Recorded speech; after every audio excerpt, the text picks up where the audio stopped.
Meanwhile, Lehman and Lai requested a 5-minute break, and the photographers were ready to wait.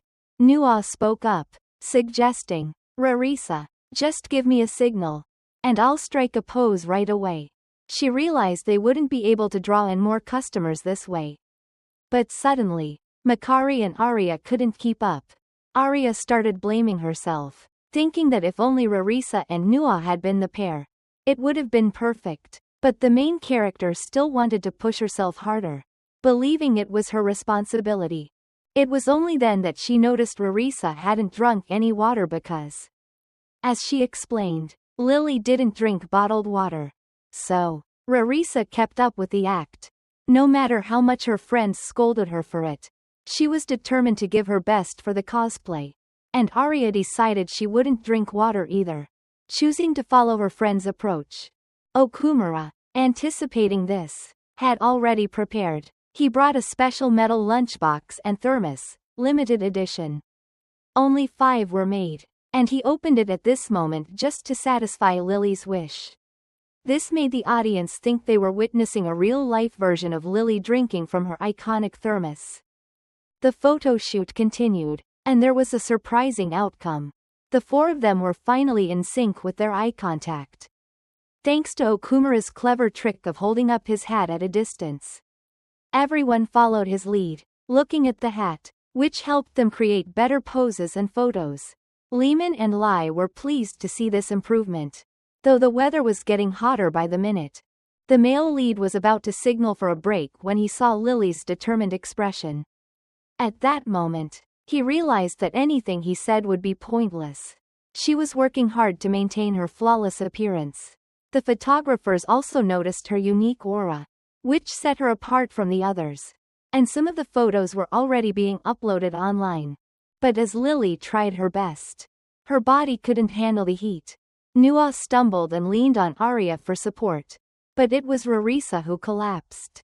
Unable to stand from heat stroke, she couldn't even make it to the medical room by herself. And Nuo had to carry her in. After receiving some fluids, Lily felt better, but the medical staff advised her to rest and leave early. Her friends agreed, and Ririsa was moved by their concern. Meanwhile, in Kazaki's author office, the team waited eagerly for photos of the Angel Squad. But all they got were random shots of Makari, Lehman, and Lai, and the 4 Heavenly Kings, dominating the fest. People began speculating that Lehman and Lai might replace the 4 Heavenly Kings' spot. Majora watched Lily's disappointing state, creating a heavy atmosphere. She apologized and took responsibility for everything. Tomorrow, she promised, she would find a way to make it up. And everyone else should take a rest. Nuo, who couldn't take it anymore, stepped forward, grabbing Ririsa by the collar and fiercely said, "Stop deciding everything for the group. I've told you, let's be friends, so just pull me and the others along. Don't try to do it all by yourself." For the first time, Nuo stepped out of her comfort zone and spoke her mind. And with her heartfelt words and Makari and Arya's support, Lily regained her spirit. She urged everyone to join her at the riverbank for some quick posing practice. "Just 50 small poses. You all better memorize them for tomorrow," she teased. The group didn't mind the teasing and agreed to try their best. Okumura offered some advice, and as the day went on, something unexpected happened. Someone secretly captured a photo of Nuo carrying Ririsa to rest. And that moment, which closely resembled a scene from the original work, became an internet sensation. When people asked if Lily was okay, Nuo reassured them that it was just a mild case of heat stroke. Since it was the hottest day of the event, everyone understood and promised to come back tomorrow to take even more photos of the group.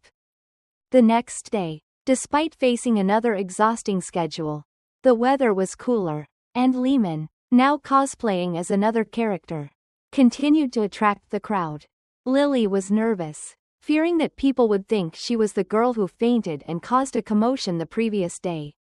But Makari, unafraid, encouraged Lily to look forward.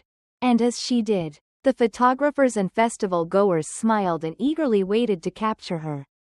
Okumura raised his hat from a distance again, signaling to the team. The Angel Squad was now perfectly coordinated, moving smoothly between poses as agreed. After looking at one lens, they switched seamlessly to the next, creating much more cohesive and beautiful shots than before. The crowd grew larger, so much so that people in the back couldn't even get a clear shot. Okumura began to worry that he wouldn't be able to see his hat signal anymore, questioning whether the team would be able to keep it up. However, it seemed his worries were unnecessary. Lily's eyes were now fully immersed in her role as the cosplay heroine, giving her all for the characters she loved. The entire group was doing their best to recreate a manga world, bringing it to life with all their passion. Lai, on the other hand, seemed to accept that today they wouldn't be able to surpass the other teams. During a break, Arya thanked Ririsa for helping her step into her father's manga world. It had been a fantastic day, and she was grateful to be part of the cosplay Komike experience with her amazing friends.